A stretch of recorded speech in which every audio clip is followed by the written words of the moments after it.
নমস্কার।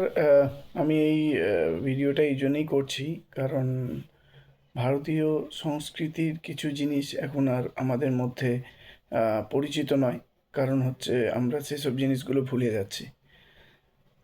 আমরা চার্লস ডারউইনের ক্রমবর্ধমান সিদ্ধান্ত, যেটা মানুষ, ইতিহাস এবং প্রত্যেকটা জীবের যেভাবে ক্রমিকভাবে বৃদ্ধি হয়, সেটা নিয়ে আমরা পড়াশোনা করি, আমাদের বইয়ে আছে।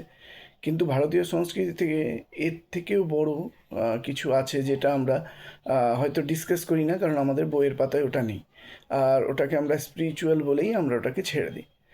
বেসিক্যালি আমাদের যে ভারতীয় সংস্কৃতিতে 10 অবতার সিদ্ধান্ত আছে, তাতে যে 10টা অবতারের কথা বলা আছে, যেমন প্রথম অবতার হচ্ছে মৎস্য, তারপরে হচ্ছে কুর্ম, মানে কচ্ছপ, তারপরে হচ্ছে বরাহ, মানে হচ্ছে শুয়োর, তারপরে যে অবতার সেটা হচ্ছে নরসিংহ, তারপরে হচ্ছে বামন, তারপরে পরশুরাম, তারপরে রাম, তারপরে কৃষ্ণ, তারপরে বুদ্ধ এবং কল্কি।